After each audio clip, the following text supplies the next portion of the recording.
Sauce TV నేను మీ సుప్రియ. కృష్ణబిలం ఈ పేరు అందరికీ తెలిసిందే. కాకపోతే కృష్ణబిలం అనడం కంటే బ్లాక్ హోల్ అంటే చాలా మందికి ఇట్టే అర్థమైపోతుంది. అసలు బ్లాక్ హోల్స్ ఎందుకు ఏర్పడతాయి, అసలు దీని వల్ల నష్టం ఏంటి, ఇవి విశ్వంలో ఎక్కడ ఉంటాయి, ఎలా పనిచేస్తాయి, ఎటువంటి ఇబ్బందులు కలుగజేస్తాయి అన్న విషయాలను ఇప్పుడు మనం తెలుసుకుందాం. సాధారణంగా నక్షత్రాలు సైజును బట్టి కూడా ఈ కృష్ణబిలం అనేది ఏర్పడుతూ ఉంటుంది. ఈ బ్లాక్ హోల్స్ కి సంబంధించి చాలా మందిలో చాలా డౌట్స్ ఉంటాయి.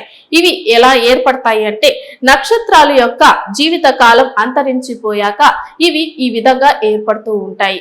అలాగే మామూలుగా నక్షత్రం మెరవడానికి కొన్ని కారణాలు ఉంటాయి. నక్షత్రంలో హైడ్రోజన్ వాయువు ఉంటుంది. అదే విధంగా దీని లోపల ఉన్న హైడ్రోజన్ హీలియంతో సమ్మేళనం చెంది ఎక్కువ కాంతిని విడుదల చేస్తూ ఉంటుంది. ఈ కాంతి వలన నక్షత్రాలు అనేవి మెరుస్తూ ఉంటాయి. నక్షత్రాల్లో ఉండే సెంటర్ పాయింట్ కోర్ లో ఆకర్షితమైన శక్తి అనేది ఉంటుంది. దీనినే గురుత్వాకర్షణ శక్తి అంటారు. ఈ శక్తి వలన ఇవి ఎక్కువగా మెరుస్తూ ఉంటాయి. బయట నుంచి వచ్చే వెలుతురు అలాగే కోర్ వద్ద ఉన్న వెలుతుర్ని లోపలికి లాగుతూ ఆకర్షితమైన గురుత్వాకర్షణ శక్తి అనేది ఉంటుంది. దీని వలన వీటికి సంబంధించినవన్నీ కంట్రోల్లో ఉంటాయి. అది కాకుండా ఒక్కొక్క టైంలో చాలా కాలం తర్వాత మనకి ఎలాగైతే ఎనర్జీ తగ్గిపోతుందో, మన శరీరంలోని పార్ట్స్ కి తగిన పోషకాలు అందకపోతే మనం ఎలా నిర్జీవం అయిపోతామో, అదే విధంగా మనకి ముసలితనం వచ్చినట్లుగానే ఈ నక్షత్రాలలో కూడా జరుగుతూ ఉంటుంది. ఈ నక్షత్రాల లోపల హైడ్రోజన్ కొంతకాలం తర్వాత అంతరించిపోతుంది. ఆ టైంలో వీటికి ఉన్న కోర్ వద్ద ఉన్న గురుత్వాకర్షణ శక్తి వలన అది కుంచుకుపోయి చిన్నదిగా మారిపోతుంది. ఆ తర్వాత బ్లాక్ హోల్ గా ఏర్పడుతుంది. బ్లాక్ హోల్ చాలా ప్రమాదకరమైనవి.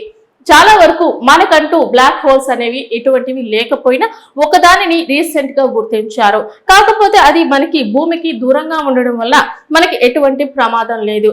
సాధారణంగా కొన్ని లక్షల బిలియన్ల శక్తిని కలిగి ఉంటుంది ఈ బ్లాక్ హోల్ అనేది.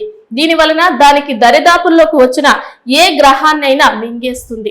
దానికి ఉన్న గ్రావిటీ పవర్ అలా ఉంటుంది.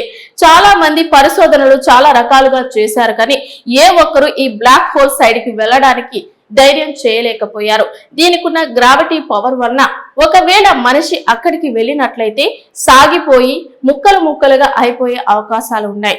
మరణం తప్పక సంభవిస్తుంది.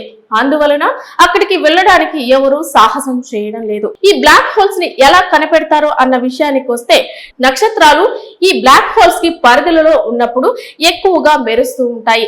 దీనిని సింబల్ గా తెలుసుకొని శాటిలైట్స్ ద్వారా ఈ బ్లాక్ హోల్స్ ఉన్నాయి అని కనిపెడతారు. ఈ విధంగా దానికి దరిదాపుల్లో ఏవైతే నక్షత్రాలు ఉంటాయో దానిని ఆకర్షించి అవి లోపలికి లాగేసుకుంటాయి. దీని గురించి ఇంతవరకు ఎవరు సరిగా కనిపెట్టలేకపోయారు. అసలు బ్లాక్ హోల్స్ లో ఏముంటాయి అని తెలుసుకోవడానికి కూడా మానవుడు సాహసించడం లేదు. ఇలాంటి మరిన్ని ఇంట్రెస్టింగ్ వీడియోస్ కావాలనుకుంటే మా సాస్ టీవీని లైక్ చేయండి, షేర్ చేయండి, సబ్స్క్రైబ్ చేయండి.